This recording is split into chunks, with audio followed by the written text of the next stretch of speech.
Let me make sure that whilst I'm chatting shit, my lips look at least moisturized, hydrated, everything that your lips aren't. Yes, I'm sending shots in today's video because enough is enough.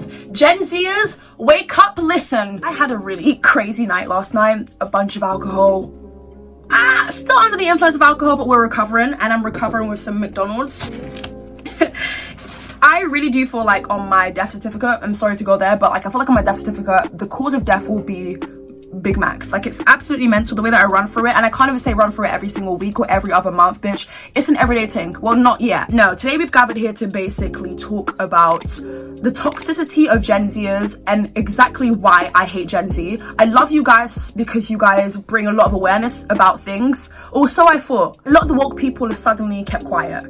Can we just talk about how Gen Z have normalized and glamorized attractive killers, which is even weird for me to say, saying stuff like, oh, he shouldn't be in prison, he should be in my bed, he should be locked up. Locked up? They should let him out, bitch. I'm like, whoa.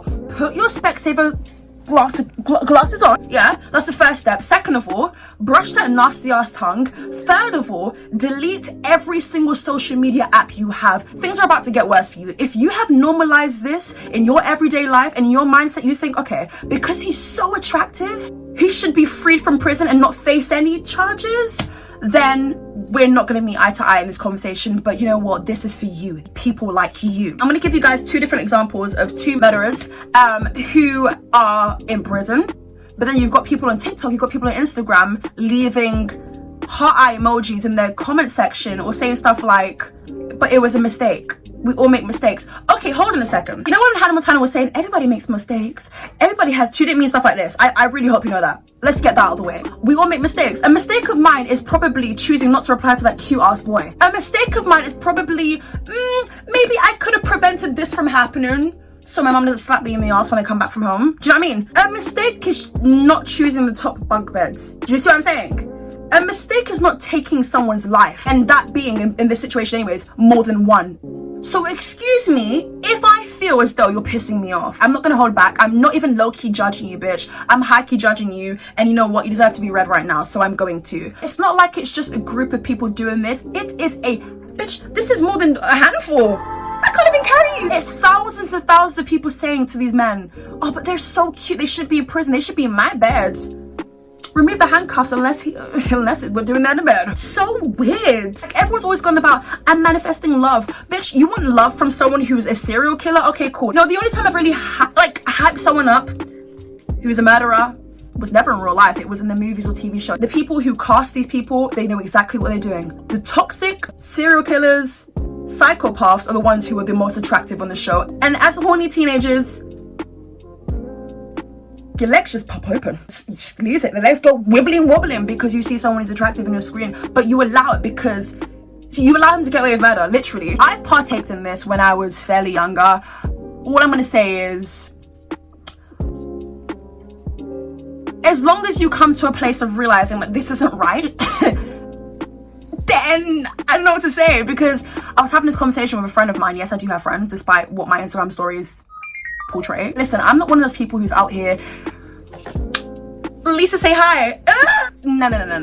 And that's it. Like, living a private life is honestly the key to success, ladies and gentlemen. Take that away from today's video. I was talking to a friend of mine. I was basically saying, like, we get so attached to characters who are attractive in movies and TV shows. For example, I have no business being obsessed with Drew Starkey, aka Rafe Cameron. What is the business I have? I don't know. But I do have to admit, I'm not even a season 2 babe. Like, it's been this way since season 1. I'm not one of those people who just like now jumping on the bandwagon. Nah.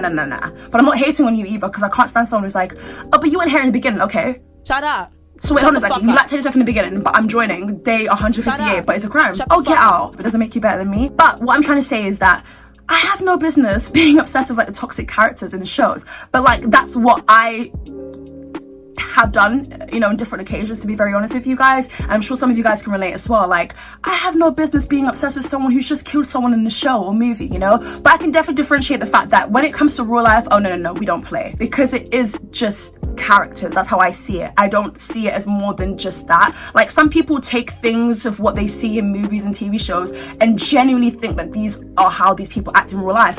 I remember when Nate from Euphoria, his character is absolutely wild and mental, right? I still can't wait for Euphoria to come back because it really is a good show. But in his real life, he was getting death threats as well. This happens on multiple different occasions. As long as you're able to differentiate this is not real life, then that's not so bad in my opinion. But this situation that I'm going to speak on today is real life. It's someone who's genuinely killed more than one person in both instances, by the way, and it's someone who thought they were going to get away with it. My heart doesn't go out to them. My heart goes out to the victims, to the people who have lost their loved ones. I don't need to leave heart eye emojis in anyone's comment section. I'm not that desperate. I think there comes a time where we need to go out a bit more, socialize with people, touch some grass. Touch that grass, bitch. Let me get on to the first case, which is in regards to a serial killer. So the headline here says, killer caught, fugitive machete maniac student Peter Manfredonia, 23 years old, caught in Maryland after murder manhunt across Northeast. Now, I'm currently looking at some of the photos of him, like on the rail tracks. Bitch, I don't know what you think you're crossing to. You have to remember there's a plan behind it. No one is born evil. No one is born a killer, as far as I'm concerned. Sorry that people are allowing anything to slide based on attraction. And this brings me on to the topic of pretty privilege. I know we constantly speak on women, and my opinions still lie with that. I have a bunch of different videos on that on my channel. But let's have this conversation now about men then. The same rules apply. As long as a man is attractive and has cute eyes and curly hair, and you know what, if I'm not feeling curly hair today, how about a buzz cut? As long as these guys are attractive, you guys are allowing things to slide. That is not okay. The only time you feel deeply affected by it is if someone takes the life of someone close to you. Do you not see an issue in that? People literally saying stuff like, well, maybe she should have looked where she was going, or maybe she should have seen this coming. Have you booked that appointment for Specsavers? I'm just wondering. You need to see something by the end of that appointment. I'm not going to hold back in today's video, just like these murderers didn't. Okay, so it says here, the fugitive student wanted for an alleged double murder was caught in Maryland after a multi-state manhunt on Wednesday. My guy went from one state to the other to just, take people's lives. But you guys think that's cute. Okay, cool, let's continue on. Peter Manfredone, I don't know how to pronounce that now, I'm not even gonna force it, I'm sorry. 23, allegedly killed Connecticut resident Ted, who is 62, on May the 22nd, and his Newton High School classmate, Nicholas, 23, on May the 24th. And there's photos of him holding a dog, and I'm sorry, I don't ever want to discriminate a dog, but yeah, that dog is seen a lot. Could be on it too. I don't know, attractive. Hold on a second, let's rewind. Attractive? If he's attractive, then bitch, you guys have been lying to me about me being cute. I'm sorry. I guess beauty really is in the eye of the beholder, because I ain't seeing nothing. I'm just seeing someone in a cable knit Christmas jumper. He looks like the type of person where, like, you have to just tell him what he wants to hear so that he can back off and not kill you, literally. I don't see what you see. Speaking of seeing things, I need to have pancakes. Guys, I think there comes a time when we need to realize our standards are pretty low. And you know what? I typically don't judge people. I do. This pancake isn't pancaking. I was about to say it's rude to, like, chew with your mouth open, but that's what mukbangers do. Mukbang. What do you call mukbangers? Ugh. It's leaving a bitter taste in my mouth, or maybe it's the pancakes. Or maybe it's this photo that I'm looking at of him literally carrying a dog. I don't know anything about breeds. It's like a husky to me. It looks like something that should be on ice. It looks like something that David Attenborough would report on. I don't know. Oh yeah, also my hair looks cute. Enough about him. My hair looks super cute. I got my hair done yesterday, and you know what? When I left the hair salon, I thought I looked like an Oompa Loompa. I thought I looked ugly as hell. You know what? A bitch doesn't look that bad. You know when you're just like looking into the mirrors in the hair salon, like this is genuinely me. Pretend this is the mirror, right? And this is her doing my hair. I'm like, I can't see. Let me wait till the end, right? I'm not feeling this, but you know when you just don't say it. Like, yeah, please guys, speak up. But you know what? I didn't need to speak up, because when I got home, the lighting in my house said, bitch, you look good. I think it was just a light in there. That's what I'm blaming it on. Had been apprehended on Twitter after a lawyer urged him to turn himself in this week on behalf of his family. Suspect Peter has been found and is in custody, Connecticut State Police said. His arrest was combined effort from Connecticut, Pennsylvania, New Jersey, and Maryland police, as well as the FBI. Police released this image of the alleged killer crossing railroad tracks in the east. I don't know where these places are in America. They sound like flipping cheese brands. That's mad. There's a photo of this stupid ass person that you guys are hyping up. I'm not even gonna turn my brightness down so you guys can see him more, because that would be scary in itself. The 23-year-old was on a run since Sunday after authorities said he dumped a car he stole from a high school friend in Knowltown Township, New Jersey, before fleeing to Pennsylvania. There is a plan that this guy came up with. Don't mind the fact that none of my clothes match. Mind your business. Don't mind the fact that my room is messy. Don't mind the fact that I have multiple rooms. Mind your business. Are you paying rent? No. Are we here for a flipping room tour? Dated back in 2015? No. Mind your business, okay? Oh snap! My clothes don't match.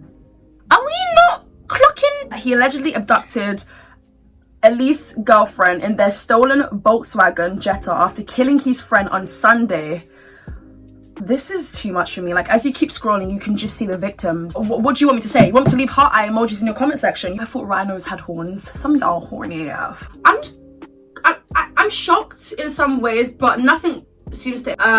My condolences go out to the victims' friends and family who knew them personally. She said the alleged murderer claimed his motorbike had broken down when asked why he was walking down the road. Moments later, he allegedly hacked her husband to death with a machete after he gave the young man a ride back to his bike. Obviously, like, what's done is done, unfortunately. I pray that people value their safety, because what I'm hearing from this and the response on social media is that people are more than willing to do anything for someone who's attractive, and that is very scary to me. What happened to when your mum said, don't go close to that car, stay away from the white van? I think the way that kids are brought up is so different from like when I was like 13, 14, and I'm not that far. Listen, bitch, I ain't old, I'm 21. I have to admit, there has definitely been this like, I can't tell my kids thing, or I'm more scared to tell my kids. But back when I was a little young one in secondary school, high school, we were having these conversations. It was drawn into my head.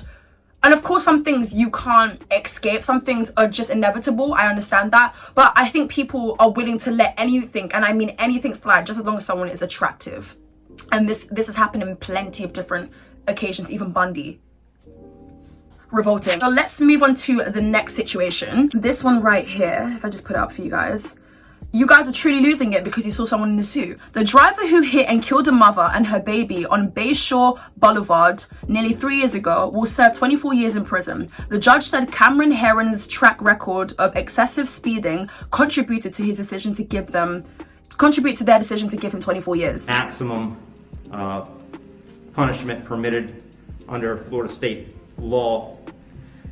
So on count 1, vehicular homicide, the court's going to adjudicate the defendant guilty, sentence him to 9 years in the Florida State Prison. On count 2, same charge, court will adjudicate the defendant guilty, sentence him to 15 years Florida State Prison, and that'll run consecutive to count 1 for a total 24 years Florida State Prison. Count 3 is a misdemeanor, unlawful racing on a highway, so the court will adjudicate the defendant guilty, sentence him to time served. Give credit for time served, I believe, 2 days. Court will impose mandatory court costs. Mr. Herron, you have given up the right to appeal the determination of your guilt or innocence. You do have 30 days to appeal the sentence of the court. And I'll direct the bailiffs to take Mr. Herron into custody. This individual is called Cameron Herron. I thought it said heroin at first. Cameron Herron, mother of convicted racer, says TikTok fans have unhealthy obsessions with her son. No, we just have unhealthy obsessions in general. Don't follow me on TikTok. If you know my TikTok, I would never disclose my TikTok. Not because it's crazy or anything. No! It's just like, I don't know, it's like the cringier version of Keisha. Like the bored Keisha, you know? Like, don't take me too serious, Keisha. So it says here that Cameron Herron was sentenced to 20... I'm sorry. I'm looking at this photo of him. His mugshot, by the way. And I don't see what you guys see. Again, maybe beauty... No, this confirms beauty really is in the eye of the beholder, because the beholder ain't seeing it. The mother of a 21-year-old man who has been sentenced to 24 years in prison for killing an Ohio mother and her baby daughter has hit out at a mysterious TikTok following that is obsessed with him. He hit the mother and daughter while driving a Mustang he'd been gifted for his high school graduation 2 days earlier. Witnesses later told investigators that Heron and his friend John, who was driving a Nissan, appeared to be racing on Tampa's Bayshore Boulevard. The fact that they are speed driving, this isn't a Fast and Furious episode. Actions have consequences, and this was his.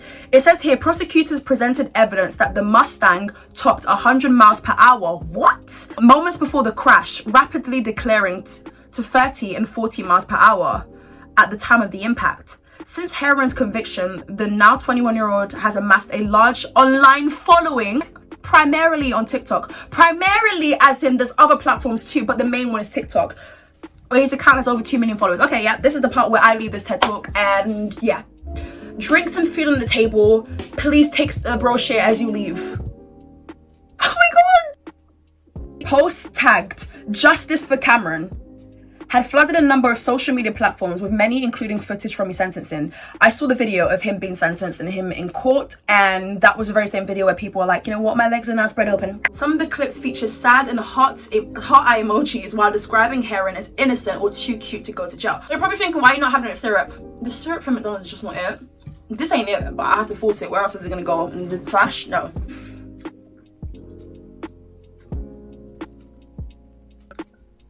Content related to him has been viewed 1.7. Hold on! I didn't know this until now. Has been viewed up to 1.7 billion times, as a billion. According to the Times, Twitter recently suspended around 900 accounts that posted about Heron for violating the company's platform guidelines, raising around 90,000 of around 100,000 tweets in support of Heron. This is a big ass community defending murderers. It's that for me.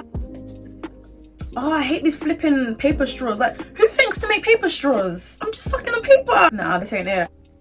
I could really go on and talk about this for ages, but I'm heating up, maybe due to the fact that I need to recover from the alcohol that I had last night. When I watched How to Get Away with Murder, I realized that, damn, anyone can absolutely get away with anything. And that's not really in connection to what today's story is about, but like, we're talking about murder. Most importantly, Viola Davis, Annalise Keaton. Oh please, one of the best actresses I've ever, not even actress, I put that on actors too. And that's just from one show alone. So damn, I'm scared to see what else she can do. When you're leaving these heart eye emojis, so who do you expect to see it? You're following these TikTok accounts, but what content do you want to be making? You want content from what? Prison? Of him doing body rolls and thirst traps. Oh, you guys have truly lost them. If you guys end up enjoying today's video, please be sure to smash the like button, subscribe if you're new here, join the family, join the gang, because when I tell you the content just rolls out like no other, like you guys don't even know when I'm posting content. It just be happening at the most random times, but you know what, it's always lit content. So subscribe, get involved, make sure you guys follow me on my Instagram, which will be on the screen for you guys right now. It's Itzkeisha_. Listen, the pictures that I've been posting most recently, I just can't control my feed. I can't control the feed. Like, the feed is going crazy. I'm gonna leave it at that. I'm gonna go and try to recover from this banging headache that I low-key feel. But you know when you just know a headache's coming along? Yeah, it's one of those ones. I'm gonna recover from the alcohol that I had last night that I definitely shouldn't have had. And yeah, see you guys whenever I see you. Bye.